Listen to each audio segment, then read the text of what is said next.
Bismillahirrahmanirrahim. Wa bihi nasta'in wa alayhi natawakkal. Wassalatu wassalamu ala ashrafil anbiya'i wal mursalin. Amma ba'd. Assalamualaikum warahmatullahi wabarakatuh. Magandang araw po sa inyo lahat. At sa mga oras na ito, ang paksa po na pag-usapan natin ay isa po sa palaging nangyayari sa mga mga kababayan natin at mga kapatid natin na kung saan gusto nilang yumakap sa Islam ngunit ayaw ng kanilang pamilya. Ano ba ang maipapayo natin sa kanila? Ganon din ang iba ng mga kapatid natin na yumakap na sa Islam. Sila nag-aalanganin dahil sa kanilang mga pamilya o kaya ayaw ng kanilang mga pamilya. Ito po ay gininto ang payo para sa inyo. At sa mga kababayan natin at mga kapatid natin na manampalataya, ito po ay maaaring makatulong sa mga kakilala nyo na gustong yumakap ng Islam. Ganon din yung mga yumakap na sa Islam na sila ay nagkakaroon ng pag-alilangan dahil sa tinatawag na ayaw ng kanilang pamilya. Una-una, bakit nga ba ayaw ng pamilya natin na tayo ay yumakap sa Islam? Hindi lahat. May ibang mga pamilya na ayaw nila na tayo ay yumakap sa relihiyong Islam. Ang pinakamalaking dahilan, una-una, ay hindi nila naintindihan ang tunay na kahulugan ng Islam. Hindi nila alam ang tunay na turo ng relihiyong Islam. Bagkus ang pagkakaalam nila sa Islam ay nalaman nila ito sa pamagitan ng TV, halimbawa sa social media, o kaya sa pamagitan ng halimbawa ng mga Abu Sayyaf o mga terorista o mga masasama o may kapitbahay sila na masama ang ugali na Muslim. So dahil dito ay ayaw nila na mag-Muslim ka o mag-Muslim ang isang tao dahil sa ibang mga hindi magandang kanilang karanasan doon sa ibang mga kapatid natin na mga Muslim. O kaya ay meron silang ibang pananaw sa Islam na ito ay mali. Ibig sabihin, mali yung kanilang pagkakaintindi sa mga ibang mga paniniwala sa relihiyong Islam. So dahil dito, ay naging dahilan na ayaw nila na tayo o kayo ay yumakap sa Islam. Okay. Kabilang dito sa turo ng Islam, ang Islam ay relihiyon ng kapayapaan. Kaya pagbati sa Islam ay Assalamualaikum. Ang kapayapaan ay mapasayo. Ganon din yung tinatawag na pagpatay ay isa po ito sa pinakamalaking kasalanan sa Islam. Pagkatapos po ng pagtatambal, ang pagpatay ay yan ang pinakamalaking kasalanan sa relihiyong Islam. Na kung saan sinabi ni Allah subhanahu wa ta'ala sa banal na Quran, وَمَنْ قَتَلَ نَفْسًا بِغَيْرِ نَفْسٍ أَوْ فَسَادٍ فِي الْأَرْضِ فَكَأَنَّمَا قَتَلَ النَّاسَ جَمِيعًا. Sino man ang pumatay ng hindi karapat-dapat o kaya ay magpalaganap ng kasamaan sa mundo, ay para niyang pinatay ang sangkatauhan. Ganito po kadelikado itong mga bagay nito na kung saan ito ay binabato sa mga Muslim na ito ay hindi ugali o hindi ugali ng tunay na Muslim. Nakikita lamang ng mga tao sa balita na may mga Abu Sayyaf. Ang Abu Sayyaf, actually, kung titingnan natin sa panahon ngayon, sila ay mga tao na ginagamit ng ibang mga may mga katungkulan, ginagamit sila sa kanilang sariling kapakanan.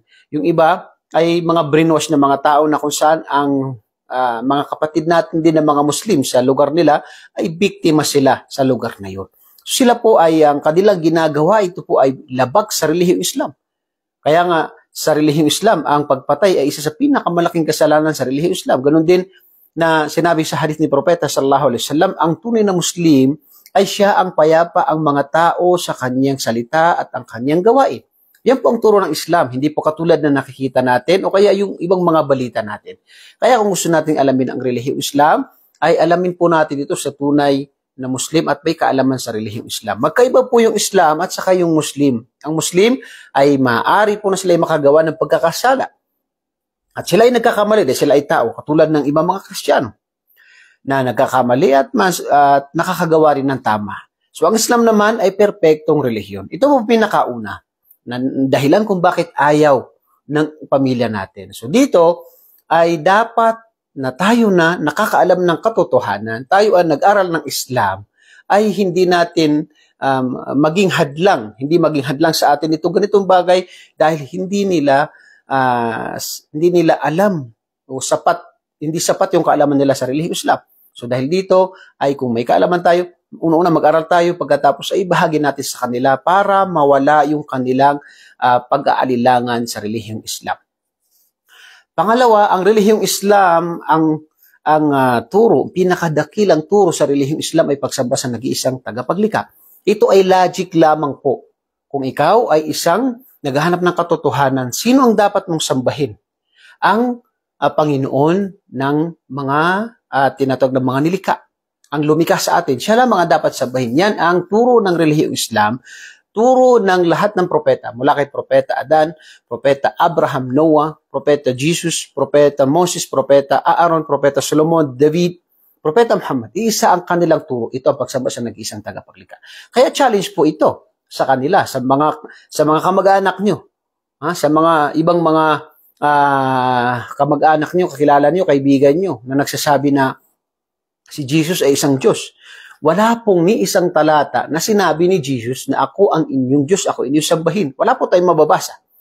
Kung siya ay Diyos, bakit hindi na sinabi yun?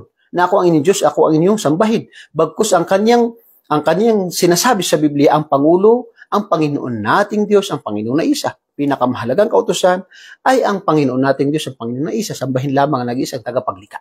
So napakalinaw po yan. Dahil ang mensahe ng lahat ng propeta ay pagsamba sa nag-iisang tagapaglikha at ito ang turo ng relihiyong Islam. Okay. Pangalawa na dapat natin malaman ay halimbawa po. Sa isang bahay natin halimbawa, ang ating mga magulang, pamilya ay nasa isang kwarto. At tayo ay lumabas, nakita natin na mayroong sunog sa ibang parte ng bahay. Kaya dahil mahal mo ang iyong mga magulang, syempre, gusto mo silang iligtas. So pupunta ka sa kanilang kwarto, ikaw ay tinatawag na mabilis na papasok at tinatawag na maaari mo pang sirain ang pintuan nila. So sila ay magugulat, magagalit sila sa'yo dahil tulog sila eh.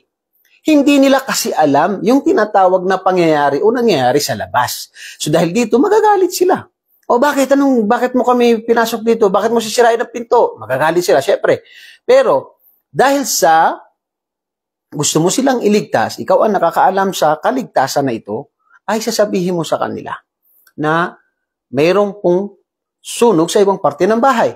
So dahil dito, anong gagawin nila sa'yo? Magagalit ba sila? Sa una, nagalit sila dahil hindi nila alam.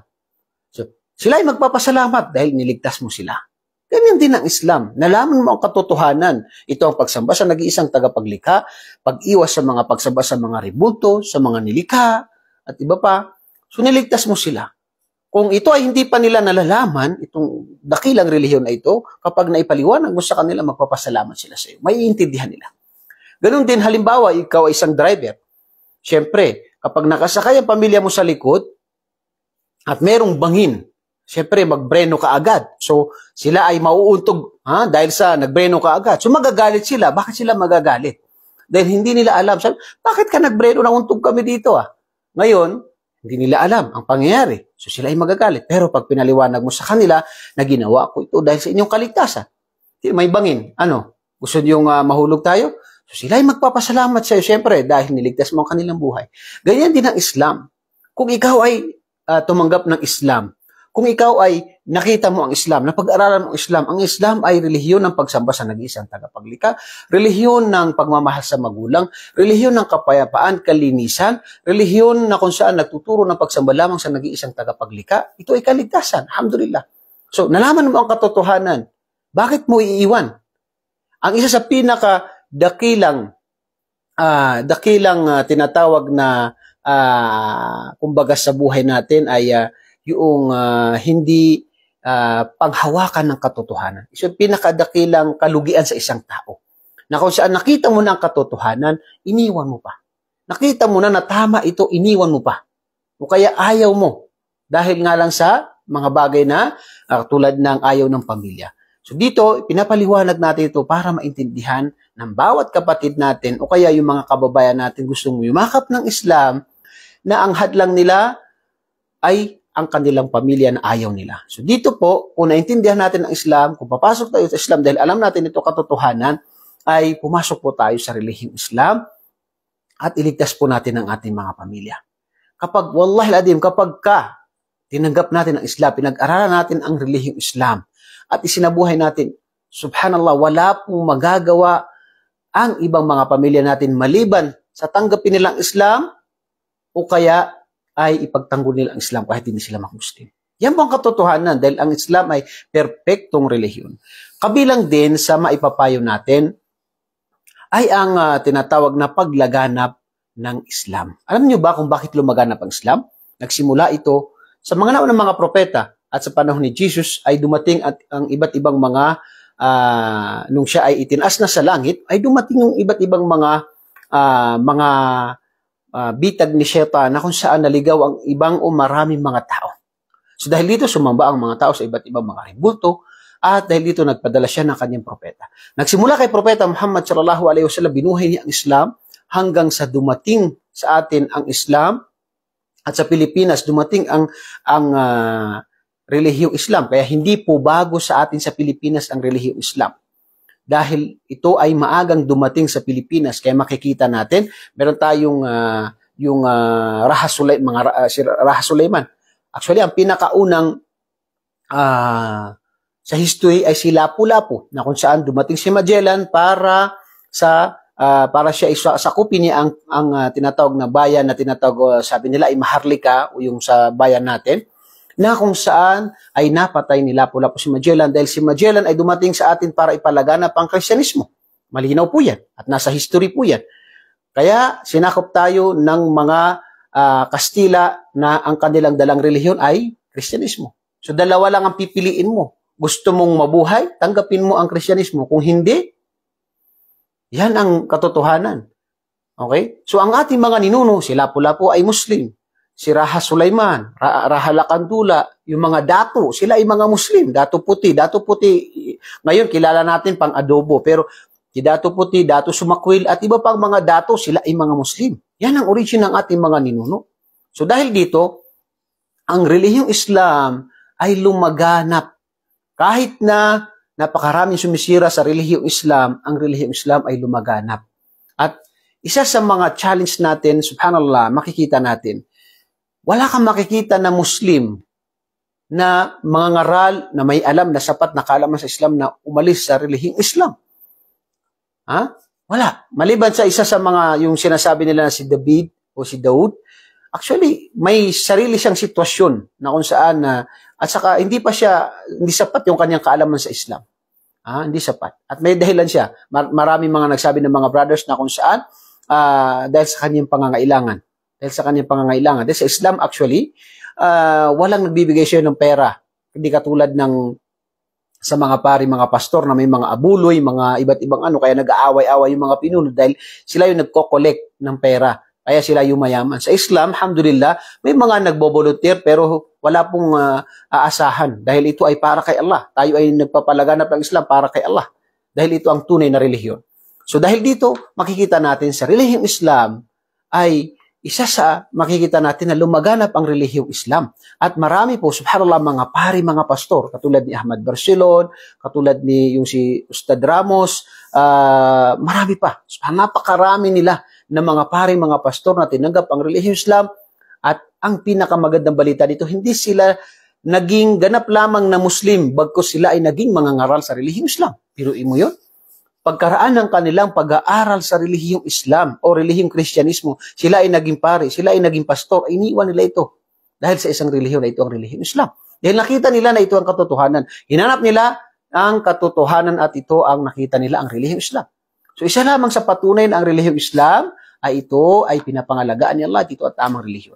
Kaya ang sabi ni Allah sa banal na Quran, huwalladhi, ba'da a'udhu billahi minash shaitanir rajim, huwalladhi arsala rasulahu bil huda wa dinil haqq liyudhhirahu 'ala ad-dini kullihi walau karihal kafirun. Surah At-Taubah 33. Na si Allah subhanahu wa ta'ala ang nagpadala sa kanyang mga propeta na may patnubay sila at wa dinul haqq, at dala nila ang tunay na relihiyon.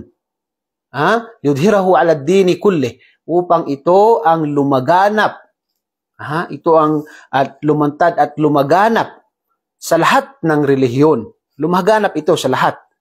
Walau karihal kafirun, kahit na ito ay kamuhian ng mga hindi mananampalataya.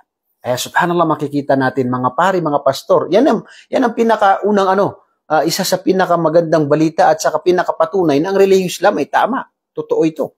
At pag pinag-usapan natin ng mga pumapasok sa Islam, mashallah, napakarami po. Lalo sa Amerika, sa Europa, sa Pilipinas, napakarami po, alhamdulillah, ng mga tumatanggap ng relihiyong Islam. At isa sa mga naikwento dito, si Ustad Latif o Abdul Latif, siya ay isang missionary, at siya ay na-assign sa tinatawag na Mindanao.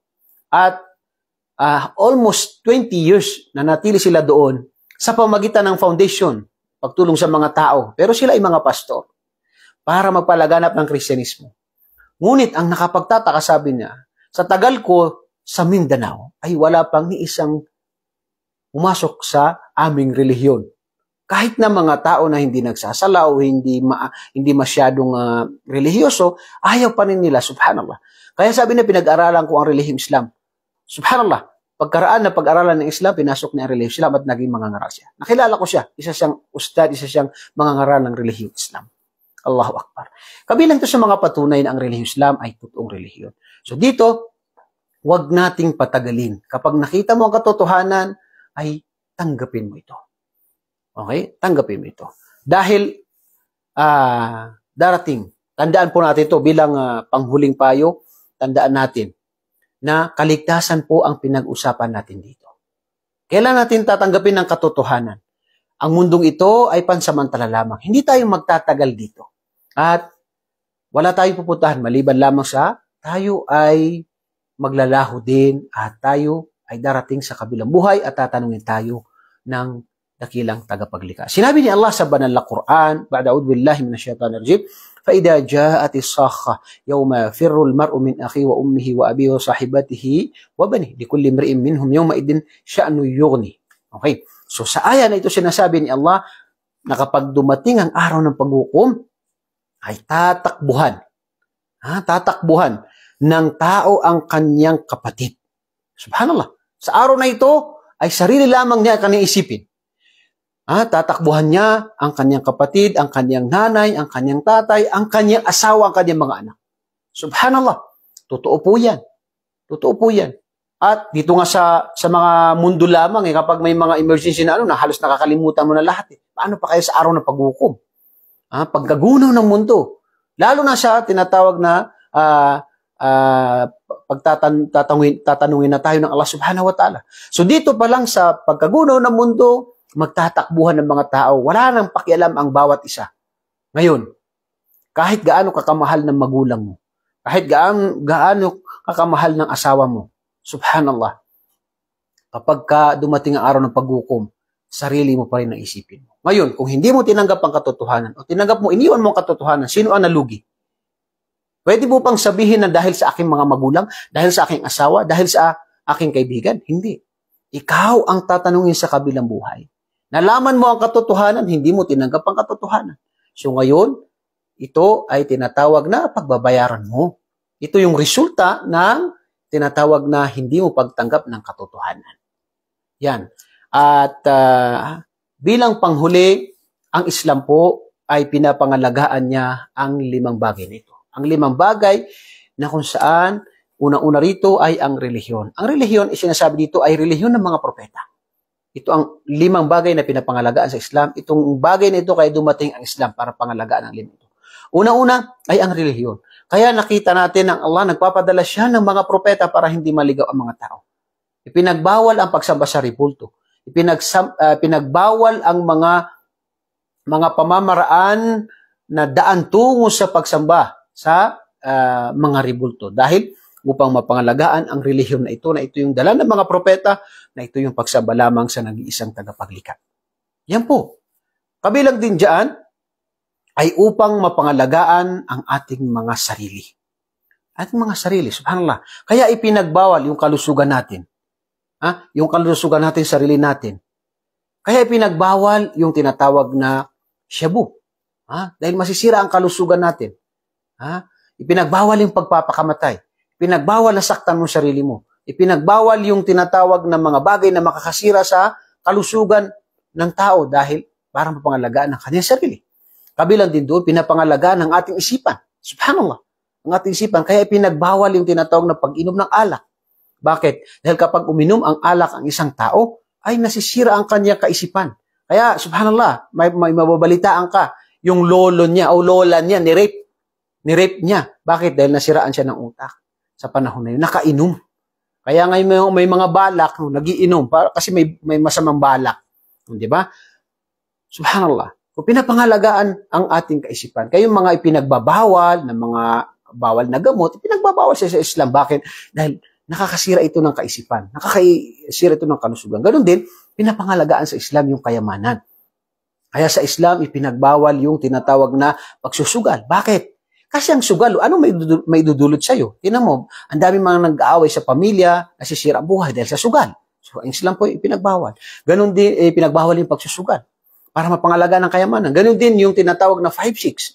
Dahil sa Islam, kapag ka nangailangan ng kapatid mo, may tutulong ka, tulungan mo siya. Pero walang tinatawag na, wala kang kukunin na sobra o yung tubo. Dahil ang Allah ang magbibigay siya ng gantimpala.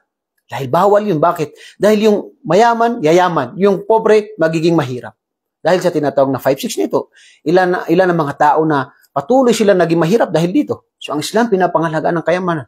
Yun din ay, bilang panghuli, pinapangalagaan din sa Islam, pinapangalagaan din ng Islam ang dangal ng isang tao. Kaya sa Islam, ay hindi mo pwedeng tinatawag na hindi kayo pwede magsama ng iyong minamahal maliban lamang sa kasal kayo. Magpapakasal kayo sa pangalan ng Diyos, pangalan ni Allah. Magiging banal yung pagsasama niyo dahil sa pangalan ni Allah. Pinapangalagaan dito yung dangal.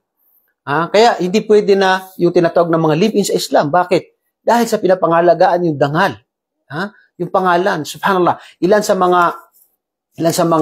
mga kababayan natin, single mom. Pagkatapos hindi na gumagastos yung tinatawag na tatay o kaya iniwan na. 'Di ba? Tapos hindi sila kasal. So dito sa Islam ay kung mahal mo ang isang babae, pakasalan mo siya. At obligado mo siyang mahalin, obligado mo siyang gastusan, obligado mo siyang alagaan, pakainin, at ano. Yan ang kagandahan sa relihiyong Islam dahil pinapangalagaan yung dangal. Subhanallah. Kaya sa napakarami na mga anak sa labas. Bakit? Dahil nga, yung sa tinatawag na zina, yung tinatawag na pangangalunya. Okay? So dito, ipinagbawal yung pangangalunya, yung zina, pakipagtalik sa hindi asawa, dahil nga para mapangalagaan ng dangal ng tao. Yan ang isa sa mga katuruan sa Islam. So alhamdulillah, napakalinaw po ang turo ng Islam. Kinakailangan lang po natin na pag-aralan, intindihin, isabuhay. Okay? Kaya po sa mga kababayan natin, na gustong yumakap ng Islam, huwag kayong magdalawang isip.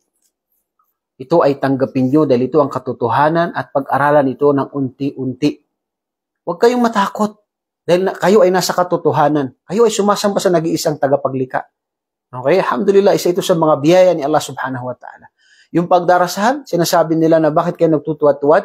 Ang lahat ng propeta sa Biblia, mula kay Abraham, sa iba pang mga propeta, Ezekiel, Ezra, Moses, Aaron, Jesus, sila ay nagpatira pa. Subhanallah. Sila ay nagpapatira pa, sumubsob sa lupa. Yan ang pagdarasal. Kaya maging proud ka bilang isang Muslim kung tatanggapin mo ang Islam. Ang pagsamba sa nag-isang tagapaglikha, bakit mo ikakahiya? Ito ang relihiyon ng lahat ng propeta. Sino ang propeta na nagsabi na ang Diyos ay si Jesus? Ni Jesus nga, hindi na sinabi na siya ay propeta hindi siya ay Diyos Sinabi siya ay propeta. Okay? Kabilang din sa natin, sa may papayo natin, ay yung dahan-dahan. Pag pumasok tayo sa Islam, dahan-dahan. Dahil kapag may cake, gusto mong kumain, pag kinain mo lahat, ay masusuka ka. Diba? So, unti-untiin mo. Kunin mo muna yung mga unang bahagi hanggat, pwede mong iwan yung, mamaya, bukas, isang araw, hanggang sa tinatawag na kapag kailangan ay kunin mo. So, dahan-dahan po yung tinatawag na pag-aaral sa Islam. At tulad na nabanggit natin, na napakaganda po ng relihiyong Islam. Napakaganda po, wallahi al-adim, napakaganda ng Islam.